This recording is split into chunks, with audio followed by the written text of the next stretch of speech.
Ragna is the smelliest loser nerd who was labeled as the worst one, and couldn't even become a dragon hunter like the rest until he magically was able to awaken his future self, unlocking a special unique power, and becomes the strongest dragon hunter, even killing the dragon god for revenge. In a world full of dragons, humans seek protection through dragon hunters. To make a living, dragon hunters willingly take on quests and kill dragons using two methods, either by freezing the dragon's heart using a silver sword, or through sunlight to burn it down to a crisp. The story begins as our main protagonist, Ragna, is on a quest to slay dragons with his pink-haired friend, Leonica. During the quest, Ragna starts to have a vision in which he sees himself way into the future, slaying a dragon without any weapon. In his vision, he sees that even with so much strength, his future self was still hungry for more power, and before he could see any further, he is interrupted by a dragon which lunges towards him. To protect the daydreaming brat from dying, Leo jumps in and flexes off her dragon-slaying skills, living up to her title, the prodigious dragon hunter. After extracting the dragon's heart, Ragna and Leo wait till morning and they let the dragon's body burn in sunlight as they froze the dragon's heart using a silver needle. After keeping the heart as evidence, Leo and Ragna return back to their town Ronabra in a kingdom called Lesse. After reaching the town, Ragna turns in the dragon heart and receives a huge sum of money as reward. Immediately after receiving gold, Leo and Ragna spent their money on a diner nearby and have food after the tiring quest. Moreover, since Ragna was older than the 12-year-old Leo, Ragna took a picture of Leo, documenting her every day as she approached 18. Eavesdropping from nearby, Sykes Charlix, the second strongest dragon hunter in Lesse after Leo, started to insult Ragna out of jealousy since he was jealous of a loser like Ragna being friends with Leo the prodigy. Annoyed by the insults, Leo defended Ragna as she unsheathed her silver sword and brandished it towards Sykes, demanding him to shut his mouth. Moreover, seeing that she had gathered attention from everyone in the diner, Leo then began to yap about who wanted to join her in a journey to kill endless dragons. Scared, nobody dares to lift up their arm except Ragna, who swears to accompany Leo till his very last breath in front of everyone. Later that day, as Leo is asleep, Ragna decides to head out and practice his swordsman skills. During his practice, Ragna suddenly hears the whisper of an old man which causes him to have a vision in which he sees that he will lose everything that he cared about, including Leo. The next day, since there were no quests available at the guild, everyone planned to head east to a town called Donna Piru. Overjoyed, Leo starts to plan for adventures, but she immediately starts to worry as she sees Ragna, who had dark circles under his eyes as he was unable to forget the sight of Leo's death in his vision. To comfort Ragna, Leo reassures him that he will become strong someday and he is not completely useless since he had some hidden powers that were waiting to get triggered. Hearing Leo, Ragna starts to have a flashback in which he remembered that he was a curse since everyone who took him in for care were killed by dragons, that is until Leo partnered up with him. The next day, the guild is filled with confused dragon hunters since Donna Piru had been invaded and destroyed by a horde of dragons overnight. Moreover, as everyone was debating about what had happened, Leo was shocked to see Ragna's pale face and she hurried to the gallery only to find town Ronabra engulfed in flames. Witnessing the flames, Ragna panicked as he knew that his vision was slowly becoming a reality.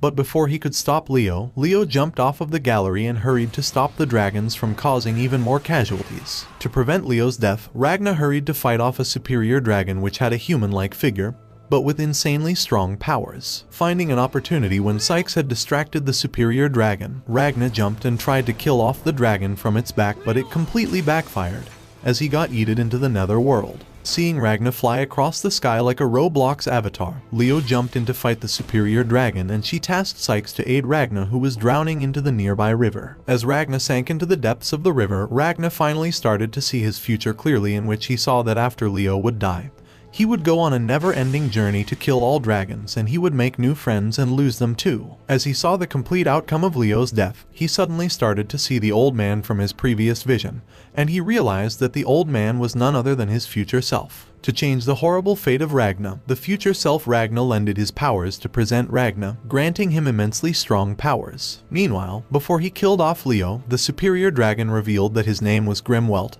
and he was the lowest-ranking superior dragon. Moreover, he revealed that the superior dragons followed the god of dragons, and recently, due to his favorite bakery closing down as it got robbed, he is angered and has let off an army of dragons on the humans. After all the chit-chat, as Grimwelt prepared to kill off Leo, Ragna appeared out of nowhere after he had taken care of the dragons nearby using Silverine art style. Scared by the radiating energy from Ragna, Grimwelt immediately transformed into his dragon form, but it was of no use since Ragna easily killed the superior dragon with one single blow. With the future timeline altered, Ragna immediately ran over to Leo and hugged her as he cried out loud. The next day, Ragna finds himself in a bed with Leo and Sykes by his side. Believing that Ragna was a fraud and had been hiding his powers the whole time, Sykes demands an explanation from Ragna, but due to fatigue, Ragna ignores Sykes and goes to sleep. Before Sykes could attempt to wake Ragna up, he is suddenly interrupted by an earthquake caused by the forest which was closing into the town. Somewhere else, a chef and his 3 waitresses trembled in fear as they presented lamb pies to a queso look-alike superior dragon called Temruog Taff, the 8th-seat dragon. Presented with anything food-related, the superior dragon gobbled down lamb pies and proceeded to yap about the taste of it. Annoyed that he wasn't presented with Gordon Ramsay's beef Wellington, the fatso decided to gobble down the chef and the 3 waitresses as he exclaimed that they tasted far better than the dish they had presented. Meanwhile, Sykes wandered around Ronabra and found out that a dragon, which was immune to sunlight, was behind the forest getting pulled towards the town. Whereas Leo, who is busy taking out the dragon's tentacles, spots Ragna held by the tentacles and hurries to save him. But she instantly realizes that one of the dragon's tentacles was about to deliver a fatal blow to her. Sensing that Leo was in danger, Ragna awakens from his sleep and launches a strong blast wave of silverine, freezing nearly half of the dragon tentacles. Shocked by how instantly Ragna dealt with the issue, Leo tries to call Ragna over, but Ragna was locked in and started to emit the silverine aura while Naruto running towards Temruog Taff. Upon meeting the superior dragon, Ragna instantaneously sliced and froze his face. After dealing with the superior dragon, Ragna starts to rage and makes it his resolution to kill all dragons in order to protect his beloved Leo. After pondering about killing all dragons for a while, he snaps out after hearing a waitress's voice, whom he instantly recognizes as Crimson, the dragon monarch from his vision. Upon recognizing the waitress, Ragna asks the girl if she was Crimson, but the girl denies it. Feeling confident in himself, Ragna insisted and told her that her name was Eliza Yorkshire, a 14-year-old, and she was a dragon. Moreover, he drops the biggest bombshell of the whole century as he reveals that the girl was in fact male. Finding Ragna autistic for making such wild assumptions about her, the girl slaps him for calling her a dragon and a male. Before matters got worse, Leo interrupts them and asks Ragna to head back since the dragon superior's hunt was already over. Just as they turn to head back, the superior comes back for round 2 as he lunges towards Leo, but Ragna easily helps Leo evade the attack.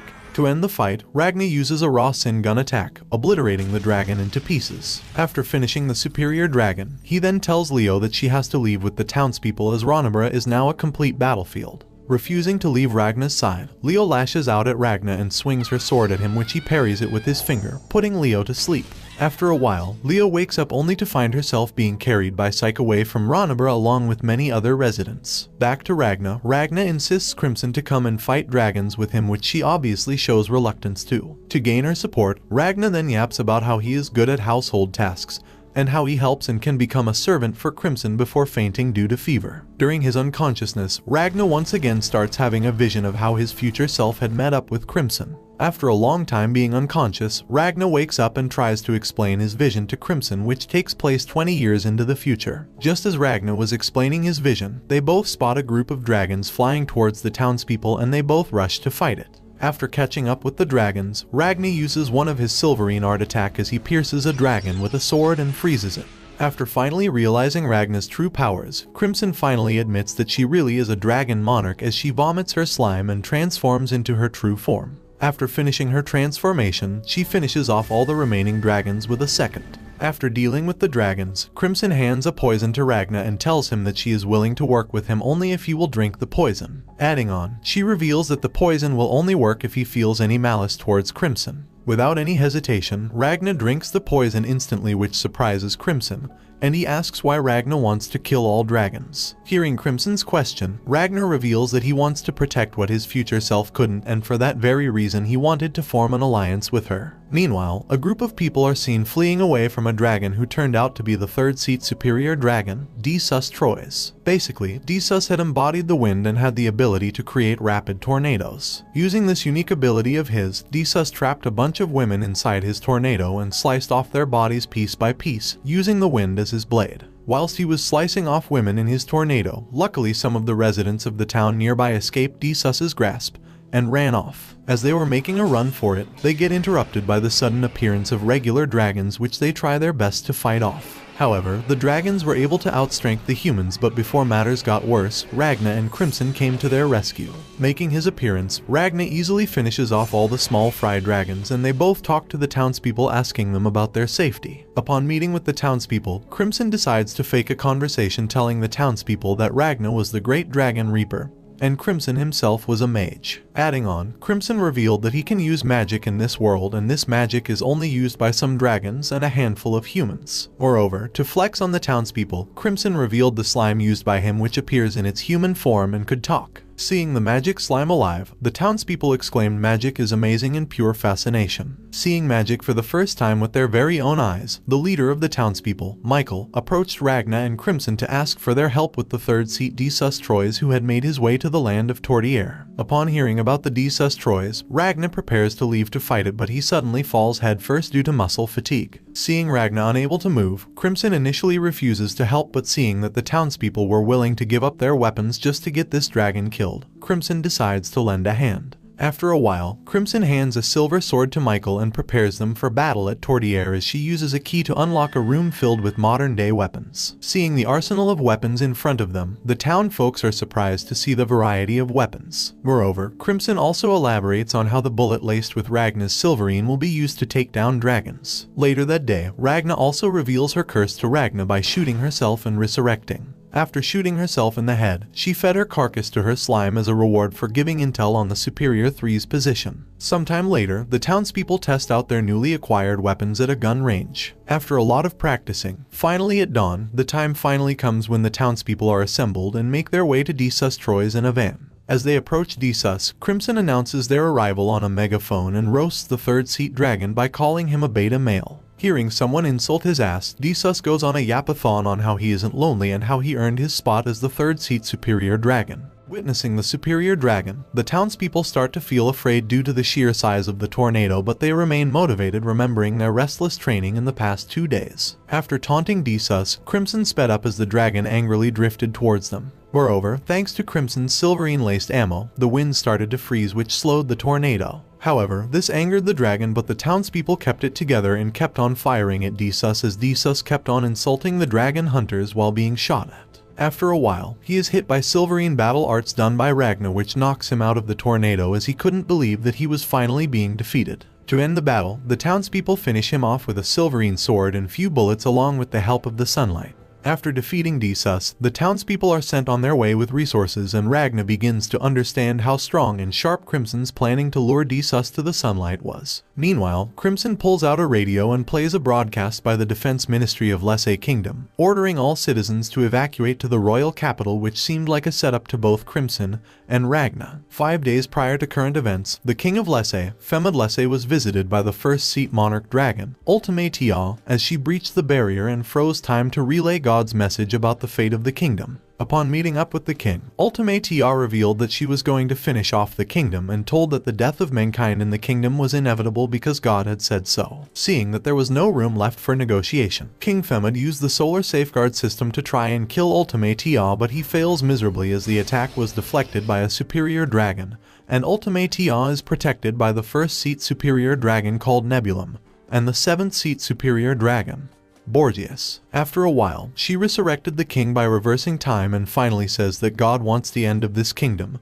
and there isn't any way around it. After Ultimatea declared an attack on the kingdom, the king announced a large-scale evacuation. Upon the evacuation alert, the citizens started to evacuate the borders due to the increasing dragon attacks. However, the number of refugees in the capital was reaching a whole new level. Meanwhile, everyone was worried, but the king didn't care, since he believed that the survival of humans was a lost cause since Ultimatea had declared her attack on mankind. On the other hand, Ultimatea is worried by the deaths of Grim Welt, Disaz and Temruog Taf by unknown killers, along with the death of Superior Dragon Dornia at the hands of Femad's daughter, Princess Starlia. To avenge Dornia's death, Ultimatea sends superior dragons Terictra and Ulto Wolticamui to kill Starlia, and she also dispatches superior dragon Wolticamui to investigate the other deaths. Meanwhile, Ragna dreams of a future Ragna memory where he was captured by the superior dragons. In that dream, Ultimatea was so impressed by Ragna that she began transforming him into a dragon, revealing that all superior dragons were once humans and they were all transformed into dragons by Ultimatea. Scared of the nightmare, Ragna awakens disgusted by Ultimatea pretending her massacres were a kindness to humans. Despite her being the strongest living dragon, Crimson decides it is vital she die next as they decide to head to Capital City. Upon reaching the capital city, Ragna discovers that without Leo he actually suffers from a fear of crowds. Whereas, Crimson is confused as she expected the city to be overflowing with 2 million refugees, yet it was barely half full, meaning that the superior dragons had already begun killing humans in large numbers, using an unknown method that doesn't draw attention. To investigate more, Crimson leaves Ragna with his slime and he orders Ragna to not talk to anyone and definitely do not do anything reckless in case he spotted Ultimatea. After a while, Crimson visits Golem, his servant who infiltrated the army as Colonel Rowan, and the shapeshifter Chimera to inform them that Ragna will attempt to assassinate Ultimatea. Meanwhile, Ragna witnesses the army parading with dragon corpses as proof they are winning the war, but he knows this is propaganda to keep the citizens pacified. During this parade, he suddenly spots Ultimatea within the crowd and he fights off this urge to take her out himself since he had promised not to do so. However, due to holding his anger back, Ragna's face turned red, which caused to garner Ultimatea's attention. Meanwhile, Crimson explains her plans for Ragna and Ultimatea with her allies when one of her allies thinks it's unwise to challenge Ultimatea because of her time control magic. In response, Crimson reassures them since he believes that Ragna is capable of defeating Ultimatea. Meanwhile, Ragna encounters Ultimatea and struggles with whether he should fight her or not. While Crimson's henchmen bicker about who is better than whom, the male lackey shows Crimson a footage of Ultimatea's time-controlling powers. After analyzing the footage closely, Crimson reveals that she knows a way around Ultimatea's time control magic. Back at Ragna, Slime helps Ragna quell his urge to fight Ultimatea by telling Ultimatea to pay Ragna no mind.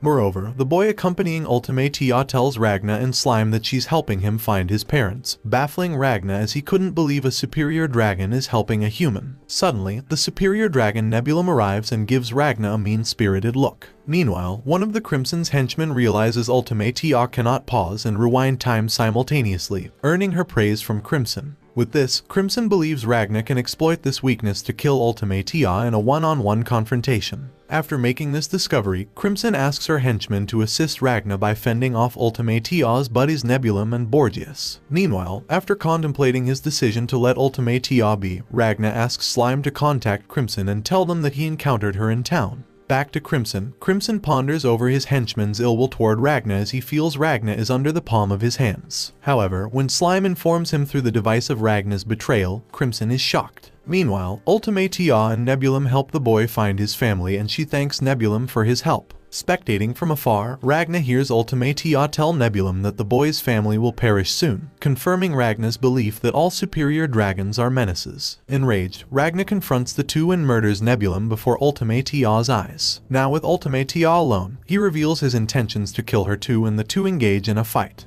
On the other hand, Crimson and the others sense Ragna's power as he uses his knowledge from the future to fight head-to-head with Ultimatea, despite her rewind time abilities. Moreover, during the parade, Ragna starts to have a continuation to his dream where he sees future Ragna stabbing himself with a silverine sword in order to avoid becoming a member of the superior dragons. In the dream, thinking that Ragna had perished, Ultimatea asks Desus to help her and the others return to the heavens using his wind. Suddenly, Slime, Crimson, and Golem arrive and Crimson observes Ragna's body, realizing that he had frozen his heart to avoid becoming a member of the dragon's bloodline. Seeing his hatred of dragons, Crimson tells Golem to pick up Ragna and return to their base. Back at the present, Crimson is infuriated that Ragna went against their plans while one of her henchmen reports Ragna's progress in the fight. While Ragna battles Ultimatea, Nebulum interferes, revealing that he hadn't died and had barely survived Ragna's assault. Before Ultimatea perishes, she uses her trump card time manipulation technique to escape Ragna's wrath. To save her ass, she reverts time back to the moment when Ragna was attending the parade. At that very moment, Ultimatea uses her time-stopping ability and tells Ragna how much of a threat he is to her. Furthermore, she questions why he has a deep hatred toward her despite them not having a long history together. After a while, Ultimatea is shocked as she notices Ragna move in stop time, but before she could investigate any further, Nebulum attacks Ragna with a barrage of punches. Seeing that Ragna didn't dodge Nebulum's attack, Ultimatea thinks that it was her imagination playing tricks on her, and she asks Nebulum to stop attacking since Ragna's emitting Silverine was harming him. Moreover, Ultimatea reveals that Ragna's body is still unfazed by his blows, and she believes that they'll need world-shattering magic to harm Ragna. Remembering that King Femid had a solar safeguarding attack, Ultimatea tasks one of her allies to speak with King Femid. Moreover, Ultimatea also reveals her plans to deal with Ragna's allies after they've defeated Ragna. During her time freeze, suddenly Ragna awakens and approaches Ultimatea as if the time stop had no effect on him. Scared, she doesn't know how he's moving since she's only allowed people who share blood with her to move in her closed time.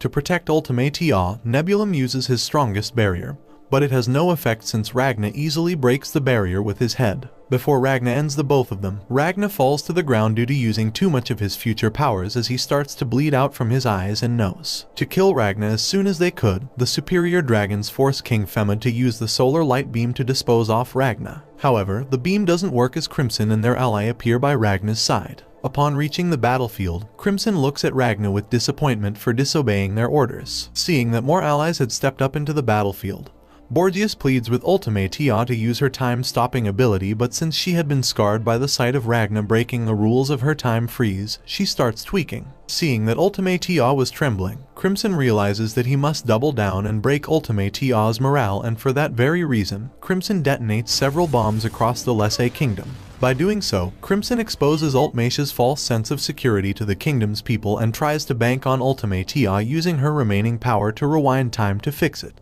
However, before Ultimatea could use her time reversal, Nebulum warns Ultimatea not to use her remaining energy. Seeing that Nebulum had spoiled his plan, Crimson decides to retreat and meets up with Golem, who is posted nearby. Upon meeting up with Golem, Crimson scolds him for his failures regarding the plan since Golem hadn't placed bombs on the clock tower. Before taking his leave to the hidden dimension, Crimson orders Golem to monitor the bloodline's movements and to dispose of someone's body. Meanwhile, Nebulum feels that he has failed Ultimatea badly, and he starts having a flashback in which he remembers a meeting with Borgias about maturation and its relation to their bloodline. According to the flashback, Borgias reveals that Nebulum will serve as the progenitor's backbone one day and should be proud of that status. Back at the present, Nebulum powers up and plans to find Crimson and Ragna in order to destroy them for the sake of her master. Seeing that a mere superior dragon was challenging his hidden dimension, Crimson finds it laughable and is confident that Nebulum won't find him and his allies due to the way he constructed the space. However, suddenly Ragna awakens and wants to finish off Ultimatea for good as he starts to emit Silverine. Seeing that Ragna's Silverine was cracking her space, Crimson orders Chimera to subdue him, but unfortunately, a crack allows Nebulum to detect Crimson. After getting spotted, Crimson desperately attempts to flee the area,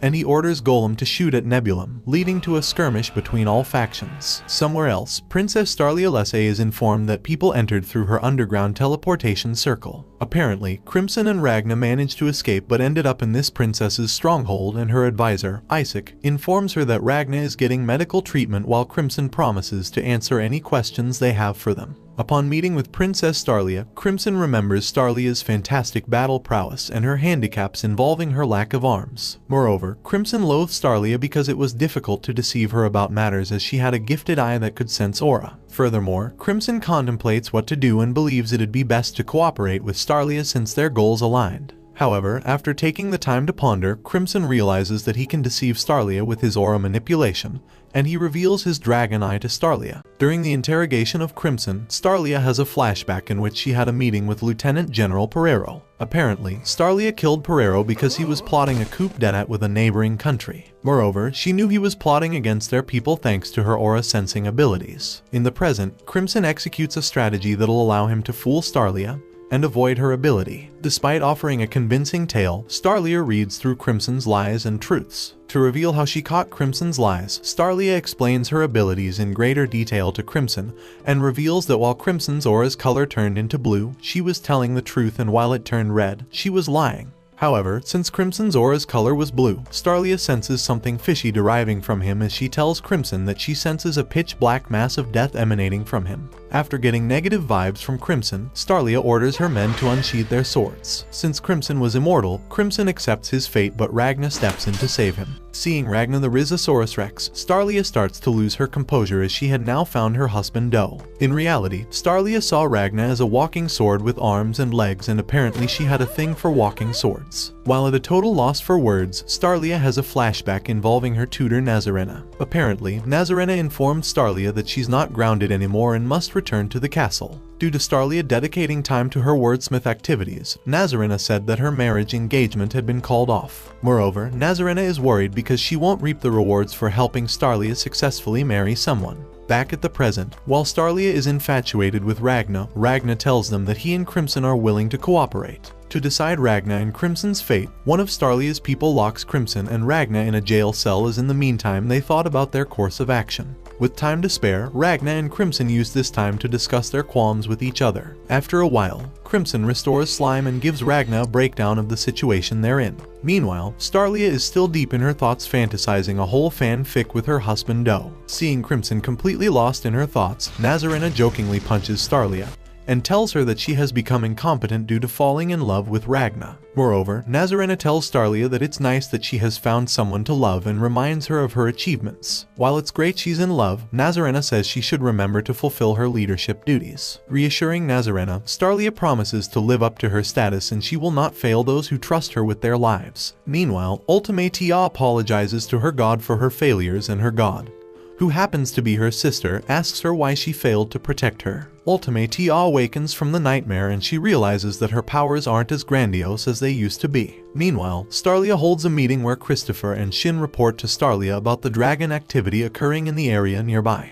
Moreover, Starlia wonders what the superior dragon is planning and asks her underling Majorca for updates concerning the teleportation circle. In response, Majorca tells Fu to complete the circle within a day. During the meeting, suddenly Ragna and Crimson arrive at the meeting and Starlia is still infatuated with Ragna. To help Starlia, Crimson promises to provide Starlia and her allies with Ragna, who is capable of slaying the superior dragons. Despite being madly in love with Ragna, Starlia doesn't trust Crimson in the slightest and refuses to work with them. To gain Starlia's trust, Crimson tasks Ragna to convince Starlia, since she already had a crush on him and it would be easier if Ragna convinced her. After Ragna vouched for Crimson's hatred towards dragons, Starlia accepts their help, but she reminds Crimson that she will only be relying on him for intel, and that she will be in charge of the planning. Meanwhile, Volta Kamui visits Ultimatea, who is still shocked that she can't wield time like she used to. To comfort Ultimatea, Volta Kamui brings her the head of the man who killed Desus Troyes and tries to comfort Ultimatea. Seeing the head of the man decapitated, Ultimatea refuses to hear Volta Kamui out, as she was uncomfortable by the fact that the decapitated man had been killed painfully. Moreover, Volta Kamui presents her with a silverine blade, reminding her of Ragna. To help her understand why she was losing her powers, Volta Kamui explains that Ultimatea can't control time because she feels defeated, and to restore her control over it she must forget her fear of Ragna. Initially, Ultimatea refuses to command Volta Kamui to slay Ragna, as she wanted to prioritize obliterating the Lesser Kingdom to shape the world into her god's desires. However, after some convincing, Ultimatea yields the silverine blade and asks Volta Kamui to bring her Ragna and Crimson's heads. After Ultimatea had vented out her will to take revenge from Ragna and Crimson, the two regrouped with the other superior dragons. Later, Ragna demonstrates and explains his silverine principles to Starlia, which she can't understand due to Ragna's godly riz. To distract herself from Ragna, Starlia asks her subordinates to bring all their weapons to Ragna so he can infuse them with his silverine. While infusing Starlia's men's weapons with silverine, Ragna recalls a discussion he had with Crimson. Apparently, Crimson had suggested Ragna to infuse their weapons with half of his silverine and keep half for himself. This will allow them to not be completely dependent on the Lesser Kingdom's forces. After infusing more warriors' weapons, we cut to a few of Starlia's highly skilled subordinates conversing with each other about the situation. Apparently, two of them are upset while a warrior named Chris says he's okay with the infusion process since he's got a powerful weapon from it. Moreover, Chris argues Ragna's a talented warrior while another subordinate thinks otherwise. Whereas, a comrade named Shin challenges Ragna multiple times to prove his worth, but each time he gets his ass handed to him. Meanwhile, two twin warriors approach Ragna and present him their guns for infusing their bullets with silverine. Suddenly, Slime appears and makes a grave mistake by making fun of the girls for looking like dragons. To punish Slime, the twins escort him to an undisclosed location and share some of their past trauma with him. Moreover, they torture Slime by putting firecrackers up his ass as punishment. Meanwhile, another group of subordinates are seemingly struggling with their teleportation circle task.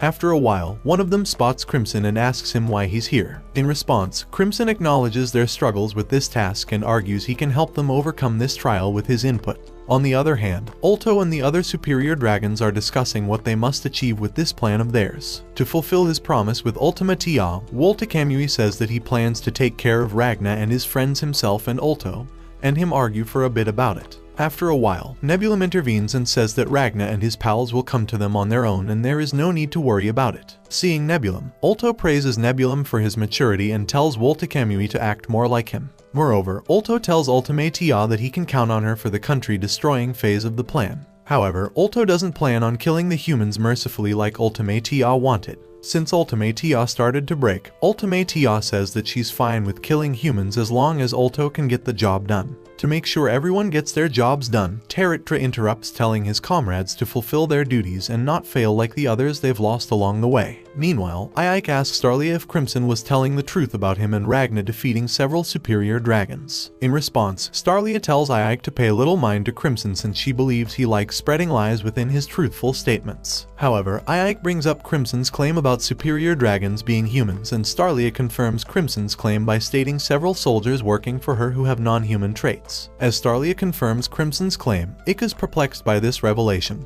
but Starlia says it makes no difference if their enemies used to be human and it's important for him to give it his all in their upcoming fight and survive. Meanwhile, Crimson and Ragna discuss if Ragna believes he has the power to defeat Woltekamui. After analyzing himself, Ragna says he may not be ready to fight him, and Crimson says he's happy to hear that considering Woltekamui is a superior dragon who surpassed his limitations. All the while, Ike bumps into Fu, where Fu tells Ike that Crimson aided his group in making their magic circle better. At the same time, the twins arrive at Ragna's cell with Slime, who appears bruised and battered. After a while, Crimson also shows up and Ragna tells him he's in his cell because it helps him remain calm. Additionally, Ragna says he saved most of his Silverine power for the upcoming fights. To task Ragna with one last task, Crimson tells Ragna to swipe one of Starlia's swords, infuse Silverine into it, and head deep underground to avoid suspicion from her soldiers. After a while, Crimson snaps Slime out of his depressive state and tells him to monitor Ragna. Before Crimson can do some meddling, Starlia arrives and he covers himself by saying that he's planning to take a nap and hasn't caused trouble. After meeting up with Ragna and Crimson, Starlia tells Ragna to follow her so he can choose a weapon. Following along, Starlia says that she plans to stay with the Solarians after their upcoming battle, and to maintain peace, she plans to become a Solarian church member and Dragon Scourge. By doing so, Starlia hopes the Solarians will protect her people. However, if she dies in the fight, she wants Ragna to become a Dragon Scourge and lead her people in her stead. Hearing Starlia's request, Ragna declines Starlia's offer, upsetting Starlia. To remind Ragna of his words, Starlia reminds Ragna about his promise to follow her and says he will obey her orders. After a while, Ragna infuses most of his Silverine into each sword and tells Starlia that he promises to keep her safe. On the other hand, Ulto, Zora, and several dragons wreak havoc in the royal palace. After causing a stir in the balance, Ulto and Teritra arrive at Starlia's base, where Teritra attempts to infiltrate it but fails. After the failed infiltration attempt, Ragna came out of the base to face off Teritra as he walked coldly with two Silverine swords in his hands. Meanwhile, Starlia's forces wait for Ulto Zora's forces to enter their base. To their surprise, several humans enter the building and beg Starlia's forces to protect them. The leader Ike recalls Crimson's warnings about Ulto's drug crafting and hypnotizing powers and tells everyone to keep their guard up as the humans attack them. After a while, Starlia arrives and assists her comrades with the human threat. During the commotion, she announces they should only protect the humans under their care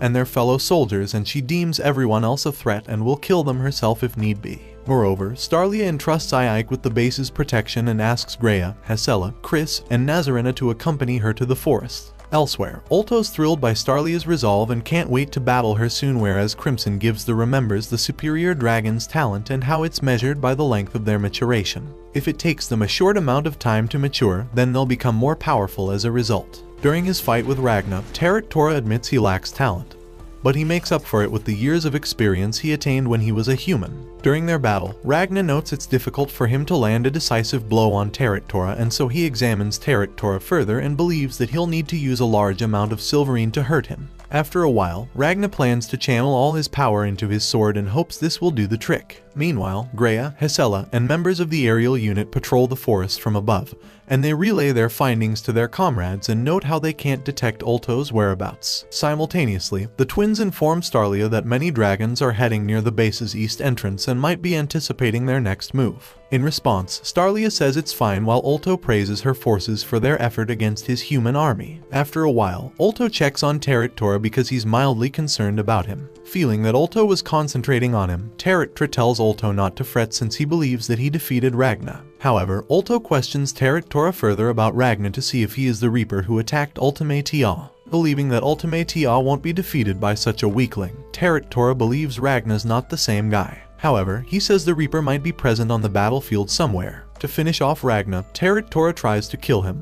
but Ragna awakens and evades his attack. Suddenly, inferior dragons arrive to weaken Ragna, but Terractora argues Ragna's not a priority to him and feels these inferior dragons will be enough to defeat him. After believing Ragna was just a weakling, Terractora heads to Ulto and asks Ulto for new orders. To assign Terractora with another job, Ulto tells Terractora that he wants him to visit Starlia's location and annihilate her and her forces with his cannon attack. Hearing that Starlia was in trouble, Ragna tries stopping Terractora, but he is overwhelmed by the inferior dragon's combined might. Fortunately, Shin and Garm arrive to lend him assistance and advice. Instead of thanking the two for their help, Ragna tells them to scram and argues that he can handle the inferior dragons and Terractora by himself, angering Shin. Feeling insulted, Shin challenges Ragna to a duel, to Ragna's surprise. At that very moment, Shin has a flashback in which he was dated 4 days prior to Ragna and Crimson's arrival at Starlia's base. In his flashback, Starlia informed her forces that they should avoid problems with the superior dragons. Apparently, Shin found Starlia's methods cowardly, enticing Starlia to put Shin in his place. Moreover, Starlia announced her after-battle plans to her soldiers, and after a heartfelt discussion with a former comrade, Shin mentions that 120 soldiers decided to stay by Starlia's side.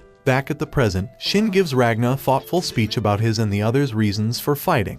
Additionally, he tells Ragna that he doesn't care about his motives or his strength. After opening up to Ragna, Shin approaches Graham and Graham updates him on their situation. Additionally, Graham says he'd like to continue assisting everyone in this fight and achieve higher strength. After arguing with Slime for a bit, Shin and Graham plan to stop Terractora. Elsewhere, Starlia plans to use her powers to turn the forest into her territory. Simultaneously, Starlia's comrades update her on their findings and successes. On the other hand, Ulto acknowledges Starlia's strengths and realizes she's plotting something with a magic absorption circle. Additionally, Starlia's plan reminds him of his Solarian days, and he reveals that the Solarians wanted to use dragons' magic for battle purposes and finds Starlia's needs for it fascinating. Back at Starlia, even though dragons don't emit auras, Starlia can still recognize dragons because they appear as black masses to her. After a while, Starlia realizes that Ulto knows about her plan and she panics. In panic, Starlia tells her troops to be on the lookout for abnormalities, and suddenly, several dragons attack her and her squad. During this assault, as the dragons continue their assault on Starlia's forces, Ulto assumes that Starlia's magic circle's absorption range is 2 kilometers, and he recalls Nebulum's warnings about a mage named Crimson with Great Barrier magic. Moreover, Ulto says that winning this war is meaningless if Starlia manages to escape with her life intact. To win this battle at all costs, Ulto plans to attain total control over Starlia's magic teleportation circle. Near the barrier, Ike stood with his men as he was facing trouble, and his men were falling rapidly. Seeing the number of casualties within his men, he told his remaining troops to retreat. During all the commotion, Ultimate TA makes her appearance in her dragon form, and everyone appears confused as they are not able to see any movement from Ultimate TA, but his men were falling as if Ultimate TA was killing them. During the confusion, Ike suddenly realizes that the dragon in front of him was actually controlling time. Just at that moment, Crimson hops into the line of fire with an orb-like flashbang which works like a cheat code as it burns Ultimate TA. After immobilizing Ultimate TA, Crimson reveals that he manipulated the orb's function so that it explodes when it senses time has stopped. Additionally, Crimson tells Ike that he supplied the humans he was protecting with weapons and a bunch of M16s because they wanted to join the fight. Although Ike's not thrilled with Crimson's methods, he is forced to comply as he was their only hope. Additionally, Crimson says that Ulto knows about the next phase of their teleportation plan, and is plotting to deploy his human army around their base to ruin it. To combat Ulto's army, Crimson wants to pit his hypnotized forces against them. Elsewhere, Goron is infuriated that he can't break through one of the base's barriers. Annoyed, he notices Fu nearby and asks him to take him to the magic circle. However, Fu refuses and decides to fight Goron. Seeing Fu's stance, Goron has a brief flashback of Starlia arguing with Fu about the magic circle's magic requirement. Back at the present, Fu defeats Goron and steals his magic. While hilarious antics ensue between Fu and his comrades, Crimson watches and is impressed by Starlia's force's strength. Suddenly, strange things start happening in the area, and Crimson urges Fu and his comrades to follow him. Confused, Fu asks Crimson several questions and Crimson tells him that he should focus on protecting the barrier. Meanwhile, Starlia's forces battle with the mature dragons, whereas Ulto is intrigued by Starlia's strange battle tactics. However, the dragons pull a fast one on Starlia, causing her to plummet to the ground. Starlia down on the ground, Ulto praises Starlia for her efforts but acknowledges her inexperience. Before he claims victory, Tora tells Ulto that 3 men, namely Shin, Graham, and Ragna, have defeated a third of his army and says they should address that development. Meanwhile, Shin and Graham are seen hesitant as they aren't sure if they'll prevail, but they start to note that Ragna is finally starting to sharpen his abilities and is getting comfortable with his power, but he doesn't know how long he can keep it going. However, to protect everyone from death, he'll do all he can to defeat the dragons. Simultaneously, Ulto admits that he has miscalculated the situation. To protect everyone, Ragna slays numerous dragons within a blink of an eye. Meanwhile, one of Starlia's troops rushes to her aid and she orders the troops to take her northwest. During this time, Ulto learns that Goron and Platinum Tiara didn't achieve victory in battle, baffling him. Moreover, he thinks about Starlia's forces, their true capabilities and firepower. Baffled, he asks Tora how long he will recuperate, and in response, he tells him that it won't take much long. To counter Starlia's forces, Ulto develops a new strategy and relays it to Tora. With the plan in mind, Tora proceeds as normal and plans to blow everything up within 5 minutes. Meanwhile, Shin helps Ragna slay a dragon and Ragna tells him not to interfere, but he retracts his order when he remembers Shin's words about not acting like a hero. Feeling like he was acting like a prick, Ragna apologizes to Shin and says Shin and Graham can fight the dragons in any way they want. In return, Ragna reveals that he plans to protect them and asks the two to follow his lead. While following and slaying dragons under Ragna's lead, Shin and Graham reflect on how Ragna is influencing them. Suddenly, Ulto infects several mature dragons on Ragna and his allies. As a counterattack, Ragna defeats them easily and swiftly, angering Shin because Ragna's not letting him or Graham partake in the hunt. However, Ragna tells the others to continue following him, despite Shin's infuriation with him. Elsewhere, Ulto's enraged that Ragna and his allies are swiftly killing his forces. Additionally, Ulto is flustered by Starlia's human forces and is curious about what type of weapons they're using. After some brainstorming, Ulto concludes that someone else is leading these humans against him, and he wonders if the same people who caused Ultimate TA and the others' issues are present on the battlefield. Meanwhile, at the magic teleportation circle's location, Crimson has a brainwashed human repress Fu and his allies. Seeing all of the force overwhelmed, Crimson tells them that he'll be taking over the magic circle now. Furthermore, Crimson reveals his intentions for the magic circle, which aligns with their needs for it. However, he doesn't want to bring along people he feels would be dead weight. Hearing Crimson's condition, everyone starts agreeing with Crimson, but Fu realizes something's wrong with everyone and confronts Crimson about it. To reassure Fu, Crimson ensures Fu that nothing's wrong with his friends and everything is fine. Meanwhile, Ulto ponders if Ragna's the Reaper since he knows the capital bombing person is here. Scared, Ulto contemplates if he should inform Woltekamui that the Reaper's here. However, he hesitates because he knows Starlia has allies who have things that rival superior dragons. Therefore, he'd be sending Woltekamui to his death. Meanwhile, as Starlia's troops take Starlia northwest, Hesela notices Greya devouring several mature dragons. Upon seeing Hesela, Greya hands Hesela some dragon meat and tells her that they're the only ones in their unit who survived. Powered up, Hesela and Greya plot their revenge. Back at the magic teleportation circle, Crimson makes out with Fu, and suddenly Fu realizes that he can't move as Crimson's voice was infiltrating his mind slowly. During this time, Crimson prattles on about wanting to be loved by many before Crimson entices Fu to activate the magic circle for him. Before Fu activates the magic circle, Majo calls out to Fu and tells him not to obey Crimson. Suddenly, one of Crimson's men shoots Majo, causing everyone to panic. With panic arising, Fu tries to help Majo, but Crimson pins him to the ground as he realizes that his hypnosis magic was losing its hold on the others. Panicked, Crimson threatens to kill the remaining Thaumaturges if they don't comply and activate the circle. Not wanting his friends to perish, Fu tells Crimson that he'll activate the circle. Suddenly, Majo receives a power boost, shocking Crimson as Crimson orders the brainwashed humans to shoot at Majo, but their gunfire proves ineffective against her. To fight off Crimson, Majo uses her powers to teleport Crimson and his humans away from the circle. After stressing a lot of her powers, Majo falls unconscious and Fu and his friends rush to her aid. Meanwhile, Crimson and his humans fall from the sky and he can't believe that Majo has teleportation magic inside her body. Upset that he lost an opportunity to obtain notable troops under his liege, Crimson and his brainwashed humans fall from the sky as they are moments away from splatting onto the ground. On the other hand, Ulto Zora still contemplates if it's a great idea to have Woltekamui arrive on the battlefield or not. At that very moment, he wonders why the Reaper Ragna and his affiliate Crimson are helping Starlia's forces. Confused, he speculates several things Crimson could gain from supporting Starlia's forces. Ultimately, Ulto believes that he is competing in a race with Crimson to see who can achieve their goal first. With a race in mind, Ulto is confident that he will kill Starlia before Crimson can accomplish his goal. Meanwhile, Crimson lies on the ground, powerless. With his body on the ground, Crimson hopes Ragna can escape with commendable allies and that Starlia perishes in the battle. All the while, in the battle between Starlia's group and Ulto's mature dragons, the commander's still holding Starlia on his back and he encourages the remaining troops to continue fighting. After regrouping with the commander, the twins provide these soldiers with aid and Starlia hopes they can continue overwhelming the dragons. As she is being transported, Starlia recalls Crimson's words to her about why she shouldn't underestimate superior dragons. While the twins examine the battleground where Ragna fought Tora, Starlia ponders other things Crimson relayed to her concerning Ulto's eye ability and its range. With this intel, Starlia feels that she has narrowed down Ulto's location.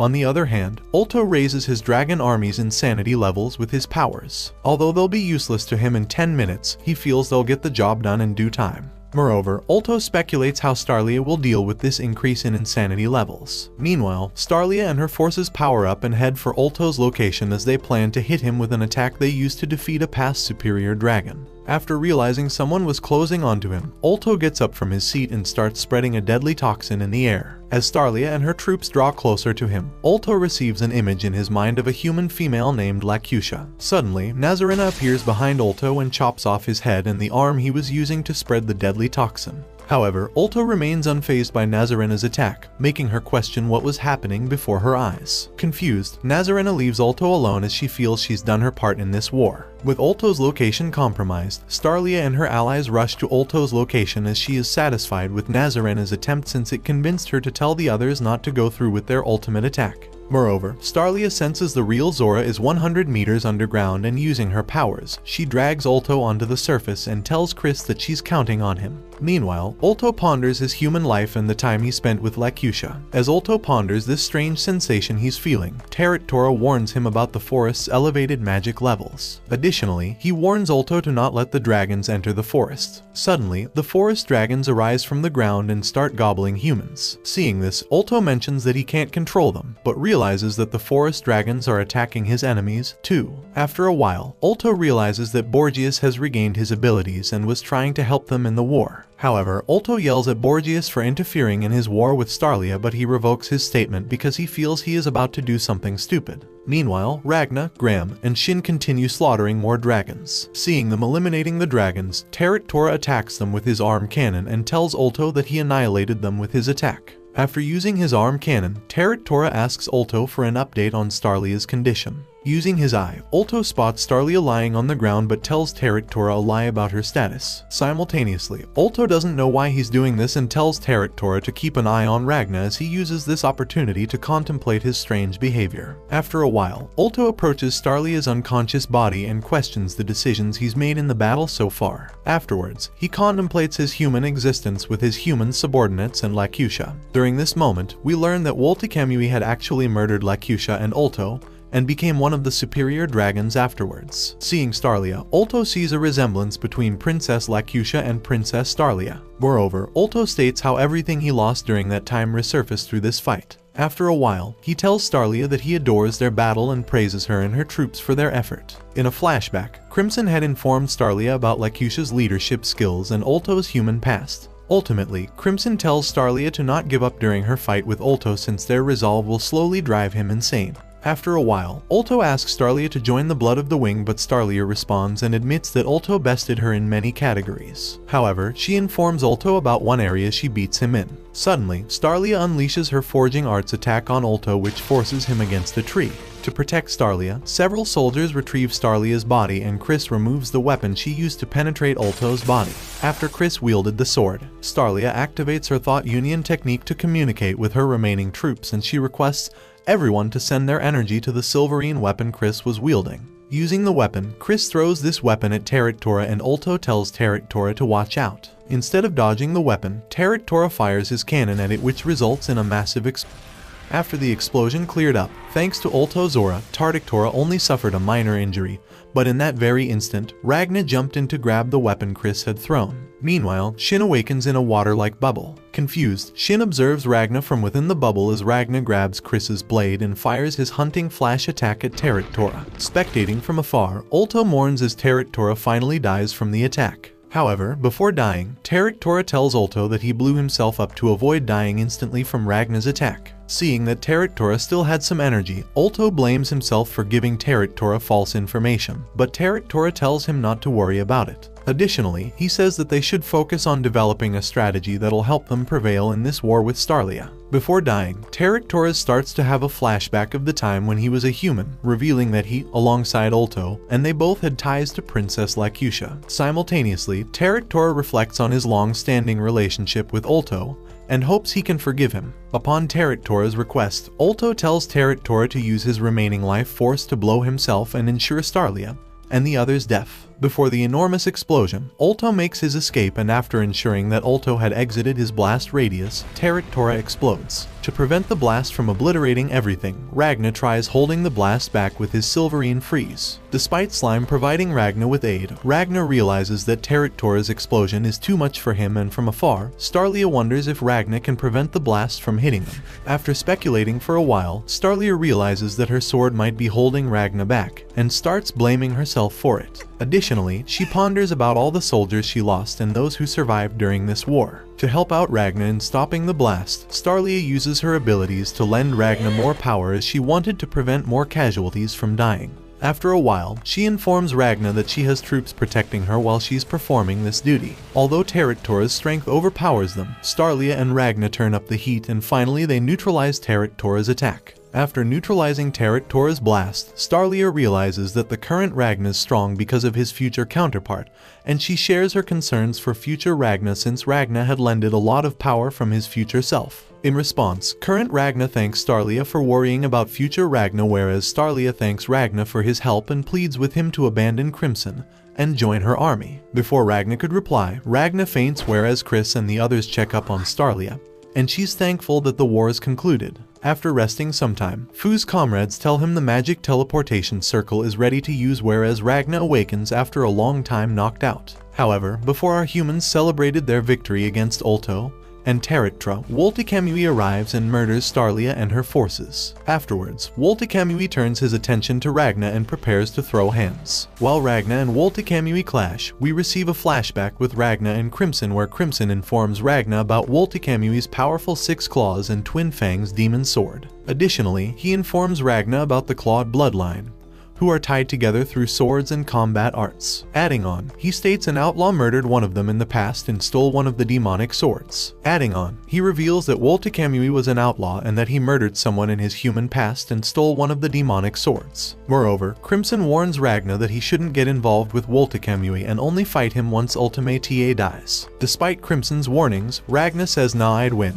and immediately gets humbled as Woltekamui forces him onto the ground. Feeling hopeless, Ragna starts to dream as he finds himself in an alternate dimension with Starlia, who begs him to wake up. As Ragna finally awakens, Starlia tells him that she's the real deal. Additionally, she says she and the others successfully teleported away to this strange environment because of the magic teleportation circle. After they both strolled for a while, Starlia stops and tells Ragna to go on without her. Moreover, Starlia says that she must create a strong sword called the Silver Comet, as even if this results in her death, she wants to assure Ragna that this sword will be of use to him. Since Ragna refuses to leave Starlia's side, suddenly, the ground erupts under Ragna's feet, causing him to fall. After spending 2 days unconscious, Ragna wakes up and finds himself with bandages wrapped around his body. Although Starlia may be gone, Ragna says he can still feel her aura within himself. After exiting his camp, Ragna notices Chris, Fu, and the others are around him. Moreover, Ragna heads outside and notices that he's in the Solarine church grounds. After a while, Ragna meets up with Ike as Ike takes him to meet with someone important. After a while, Ragna hears Ultimate's voice and he attacks subconsciously,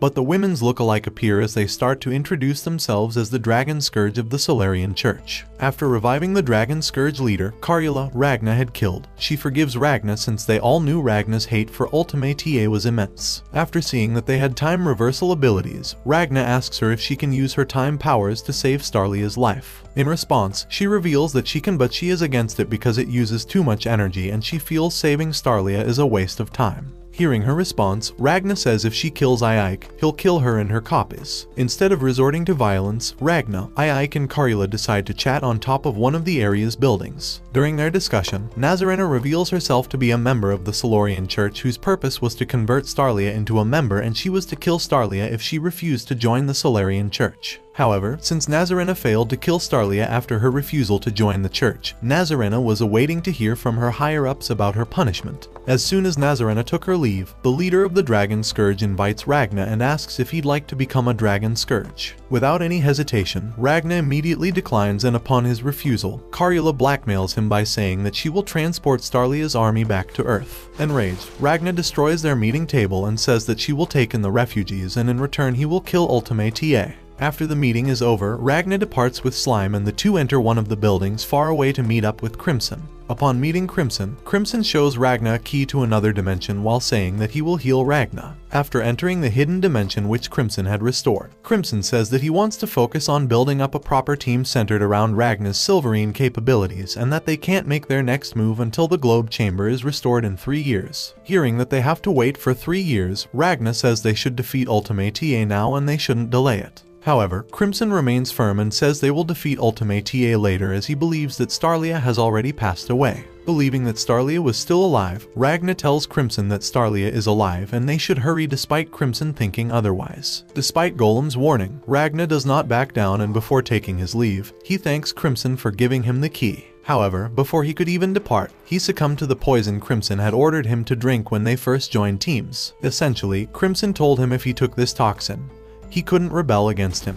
Seeing Ragna fall, Crimson laughs at Ragna's idiocy, but she gets the shock of her life when she sees Ragna stand back up in an instant. Determined to save Starlia, Ragna apologizes for his betrayal, but Crimson doesn't care and now wants to kill him. To immobilize Ragna, Chimera tries attacking Ragna, but he swiftly stops her. After humbling both Crimson and Chimera, Ragna informs him about his future self's first encounter with him. Apparently, during this encounter, future Ragna realized Crimson's body lacked a heart after he murdered him. As Ragna departs from the base, Crimson heads to one of his base's rooms to rest. Meanwhile, Ragna returned to the Argentum Corps' base and stumbles upon Ike, Shin, Chris, and the others. With everyone together, Ragna reveals that Starlia is alive. Meanwhile, Woltekamui and Starlia are seen in a room where Woltekamui grabs Starlia and shows her that Ulto Zora left a poison mark on her body. Therefore, if she attempts to leave the capital or if Ragna and her allies get near her, the poison will activate and kill her. Moreover, Woltekamui prattles on about Ulto and the wounds Ragna inflicted on him during their fight. On the other hand, Ultimate prays to her deity as she vows to destroy their enemies and restore their powers. Additionally, she hopes God will speak with her again.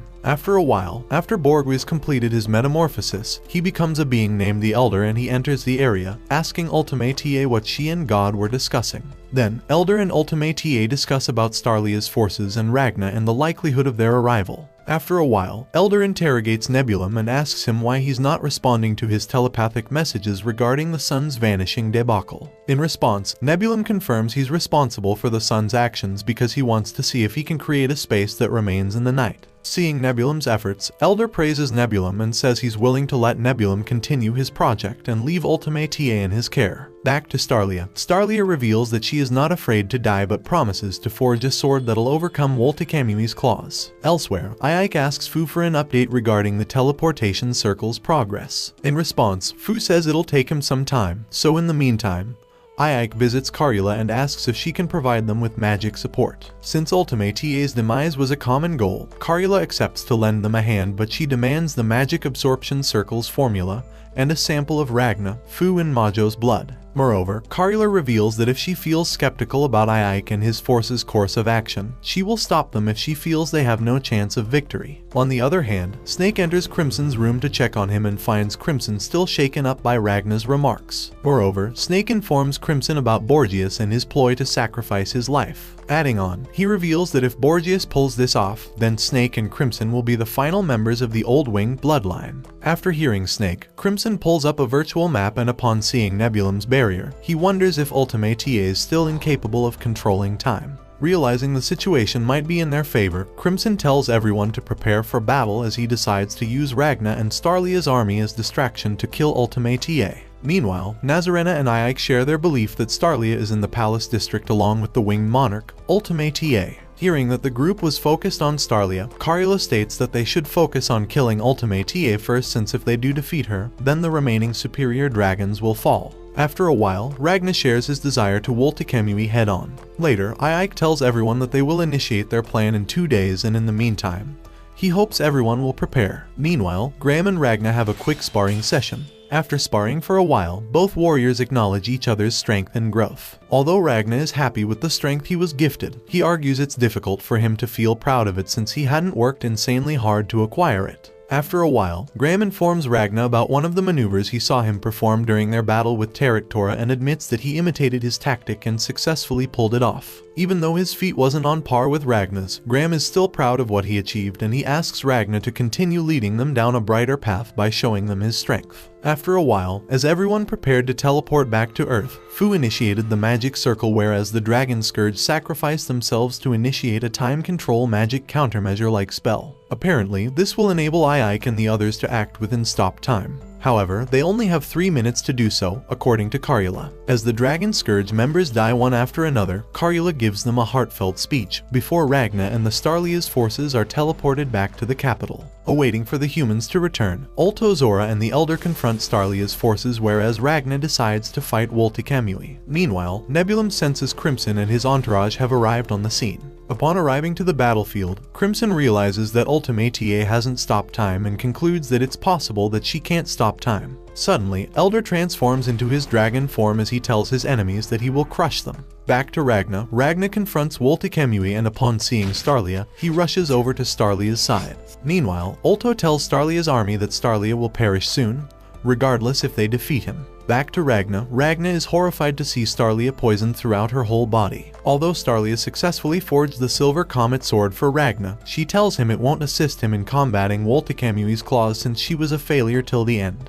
For the sake of Starlia, Ragna promises Starlia that he'll defeat Woltekamui with her sword. After giving Starlia and Ragna the time to chit-chat, Woltekamui finally returns back to the battlefield and they immediately clash swords. After battling for a while, Ragna is able to pierce Woltekamui's humanic body, and he entices Woltekamui to transform into his dragon form. While Chimera and another ally confronted the Elder, Ragna and Woltekamui's battle intervenes with theirs. Noticing Chimera and her ally are in danger, Ragna lends the two a hand by freezing the Elder's face. Following Ragna's aid, Woltekamui attacks Ragna, pushing him away from the battlefield. Although the Elder is immobilized by Ragna's Silverine, his dragon form sprouts new heads. Meanwhile, Starlia's forces overwhelm Ulto Zora with their combined might. Despite having the upper hand, Starlia's forces' morale dwindles briefly. Seeing this opportunity, Ulto ponders if he'll ever achieve Teraktora's level of strength. With the thought of his deceased comrade flowing through his mind, Ulto transforms into a more muscular and capable dragon. Meanwhile, Ragna and Woltekemui take their duel to outer space, whereas Nazarena and Starlia observe the battle from afar. Seeing Nazarena by her side, Starlia tells Nazarena to leave her be and assist the others with the dragons. Hearing Starlia, Nazarena recalls her first encounter with Starlia when she was younger. Although Nazarena acknowledges Starlia's disabilities, she mentions that Starlia is still around because others see value in her peculiar powers. After the flashback, Nazarena departs and plans to assist the others with the dragons. On the other hand, Nebulum senses Crimson nearby and speculates that Crimson was after Ultimate TA. Although initially Nebulum isn't worried, Crimson starts to breach through Nebulum's barrier, causing him to panic. Before Nebulum is able to counter it, Slime appears next to him and absorbs him, killing him in the process. Meanwhile, Crimson infiltrates and appears behind Ultimate TA. Using his last breath, Nebulum calls out to Ultimate TA, alerting Ultimate TA of Crimson's lurk. Panicked, Crimson uses his firearm and uses his device to prevent Ultimate TA's time manipulation powers from interfering with his ploy. To counter Crimson, Ultimate TA transforms into a dragon. Seeing Ultimate TA transform, Crimson has a flashback of the time when he held a civil discussion with other versions of himself regarding Ragna and what he had said to him. Afterwards, Crimson grabs his heart in and places it inside his body, causing him to transform. In his new state, Crimson uses his various weapons to fight Ultimate TA head-on. Before Crimson can deal a decisive blow to her, Ultimate TA unleashes a powerful attack, engulfing the room in a large explosion. Meanwhile, Starlia's forces battle with Ulto, and after Ulto murders most of the Starlia's army, he turns his attention toward Ike and tries murdering him. Fortunately, Fu protects Ike from Ulto's assault as Fu injects himself with a concoction, allowing him to attain powers that are on par with the dragons. Despite putting in a decent effort against Ulto, Fu gets knocked into a nearby gap. To protect Fu from getting hurt, Ike jumps in and saves Fu from falling into the gap. All the while, Ulto Zora tries to stop him, but several Starlia's army thwarts his efforts. Seeing Ike had come to his rescue, Fu thanks Ike for saving him and tells Ike to hold off Ulto with the others. Moreover, Fu reveals his plan to use all the magic he absorbed from Ulto to defeat him. As they discussed, Chris interrupts their conversation and tells Ike to tend to Fu's needs as he steps in to hold off Ulto. As Chris stepped in to fight Ulto as the leader of Starlia's army, Chris has a flashback in which he reflects on his experiences with his mother, her obsession with royalty, and how it drove her to madness. After his mother's passing, Chris turned into a mercenary and opted for illegal missions because those motivated him more. Moreover, one of Christopher's missions involved him holding his own against a mature dragon. Due to this mission of Chris caught Starlia's attention, and after Starlia praises Chris for his efforts, Chris is hired by Starlia. Back at the present, Chris gives it his all in the fight. After a while, Ike, Chris and Fu attack Ulto together, causing him severe pain. As Ulto was on death's doorstep, Ulto wishes he could give Starlia's army a better reward for defeating him other than his life. As Ulto was dying, Ike tells Ulto that he holds no regrets, and Ike kills off Ulto as Ulto dies thinking of his fallen comrades. After delivering the final blow, Ike is aided by Nazarena, whereas Fu takes his last breath fighting alongside his comrades. Moreover, Nazarena also reveals Ike that Starlia had passed away too. Back to Crimson. Crimson realizes that it could be a pain fighting Ultimate TA since she has a lot of magical prowess, and hence she switches to a more psychological attack approach. During Crimson's fight, Ultimate TA has a flashback about the Solarian Frontline Base 17. Apparently in this base, many Carula copies and workers were tending to fallen soldiers' needs. While Carula was tending to people's needs, another Carula greets her. Apparently, the Carula we've been following happens to be the youngest of the batch. Moreover, our Carula informs the leader Carula of that time that she was expedited to this base because they needed more Carula recruits. Suddenly, the leader Carula grows old and starts withering due to her immense effort in helping one of their patients. Before she passes, the leader Carula notices our Carula's sorrow about her passing and finds it strange since Carula copies didn't. Moreover, she assigns our Carula as the leader of Carulas. While our Carula wanders the base, the man the leader Carula had saved thanks her for saving him. Even though she wasn't the one who saved him, she decides to take credit for her leader's effort. Back at the present, during Chimera and her allies' fight against the Elder notices the barriers surrounding the battlefields falling down, giving Chimera and her ally a chance to hurt him. While screaming in pain, Nebulum appears in the Elder's mind. In the Elder's mind, Nebulum tells the Elder that he is counting on him to win this fight, and apologizes that he couldn't live up to his expectations. Saddened from Nebulum's death, the Elder transforms into a shadowy beast and he murders Chimera and her ally in an instant. Moreover, to protect Ultimate TA upon Nebulum's request, he proceeds to teleport to the castle and potentially murders Slime. Seeing Nebulum's skeleton on the ground, the Elder kneels before Nebulum's decrepit remains and mourns. Meanwhile, before Crimson could deliver the final blow to Ultimate with his firearm, the space they were fighting in cracks, taking the two by surprise. As the space cracked, the Elder intervenes between Crimson and Ultimate's battle, and he tells Ultimate to come by his side because he can't reach their location. To prevent Ultimate's escape, Crimson chases her. Meanwhile, Chimera reflects on her partnership with Snake, and although Snake is a part of Chimera's body, Chimera questions how he knows Crimson better than herself. In the present, Snake asks Chimera to switch with him, making Snake receive a physical body. After transforming into a humanic form, the Elder immediately attacks Snake, but Snake counters his attack with a suicidal attack called the World Collapse. Due to this attack alone, the Elder, Crimson, and Ultimate all get damaged. Additionally, it forces Crimson and Ultimate out of their respective spatial battlefield. With his hand chopped off, Crimson confronts Snake about his tactic, and Snake apologizes for using it.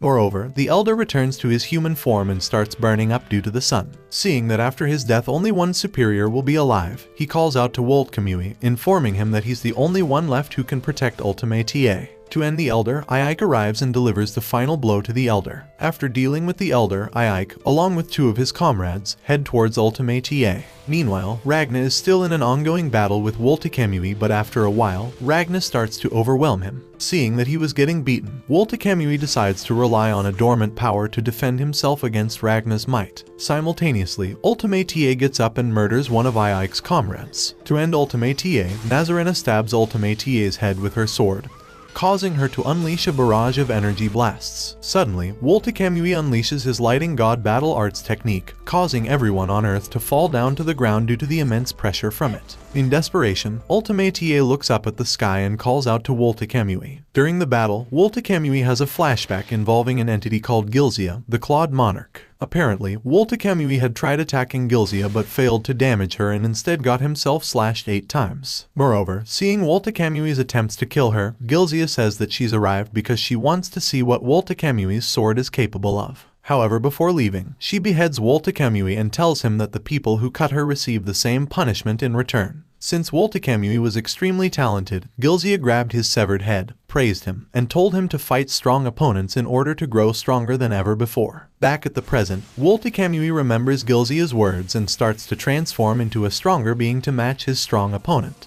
While Woltekamui overwhelms Ragna with his new transformation, Crimson crawls over to his severed arm and gun. Meanwhile, Slime wanders over to Hazella, but Crimson asks Slime to come to him, but suddenly, a spark of light engulfs the battlefield. Back to Ragna, Woltekamui is finally able to behead Ragna, and he states that he plans to kill Gilzia and the dragon god next. Suddenly, Ragna engulfs the battlefield with his light and reattaches his head. Meanwhile, Ultimate reminisces about her past experience as a Karula copy, and she recalls the time when she was one of the oldest Karulas at their frontline base. Apparently, during that time, someone had crashed at the frontline base, and the person who crashed into their base turned out to be a young Woltekamui. After crashing onto the base, Woltekamui told Ultimate that all of her Karula subordinates disgusted him and asked her to get out of his sight. Seeing that Woltekamui was hurt, Ultimata promised to heal Woltekamui if he let her heal one of her clones. Since Woltekamui was a short-tempered brat, he threatened to kill Ultimate if she didn't leave and started to charge up.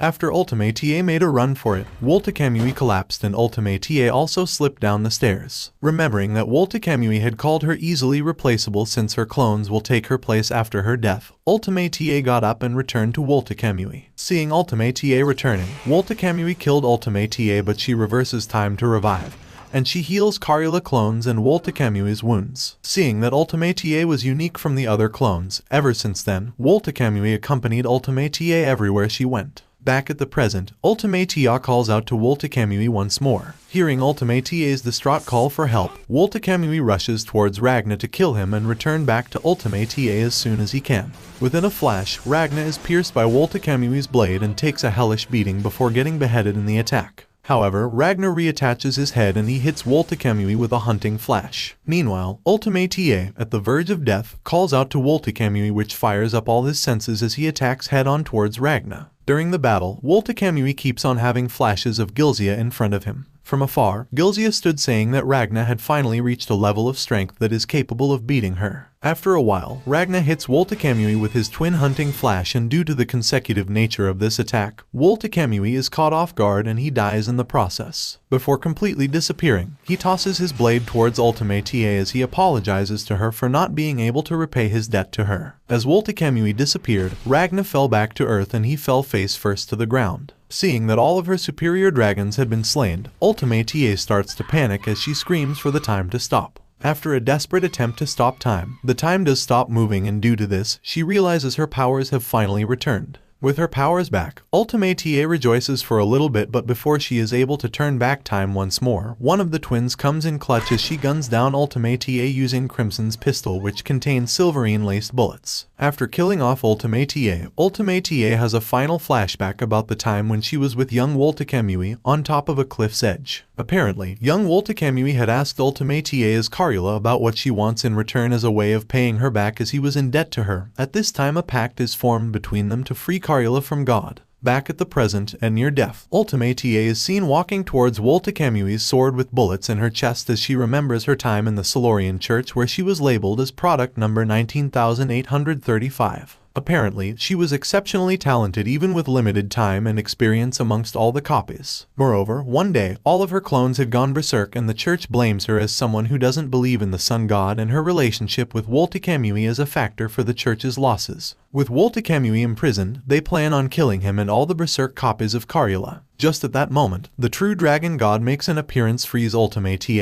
and Woltekamui as she creates Ultimate the winged monarch of the dragon god. Back at the present, as Ultimate crawled, she begs God for a second chance, but soon learns that she is no longer needed as she starts to burn in the sunlight while remembering Woltekamui's words that helped her live more than she could. After learning that she was moments away from dying, she tries making her way towards the shade of Woltekamui's blade, but she burns away before reaching there. Spectating Ultimate's death, Crimson lets her dragon-fused body burn as he places her heart back in captivity behind the four barriers and sighs about the horrible victory, with the cries of one of the alive twins echoing. Meanwhile, Ragna meets up with his future self, asking if he regrets his action. In response, current Ragna shows no regret, but the loss of his friends does make him very sad. As Ragna sat alone, Crimson appeared asking about how he was doing. Moreover, since Ragna was held in a chamber, Crimson tells him to leave and he escorts him to a hospital room where he meets unconscious Starlia. Upon reaching the hospital, Ragna learns that Starlia's poison had healed, and the reason she was fighting to live onwards was none other than Ragna. With Starlia on the hospital bed, he reminisces about all his fallen comrades before meeting with Shin outside the hospital. After saying his goodbyes to Shin, he reveals that he is off to hunt the next bloodline as he sets off again with Crimson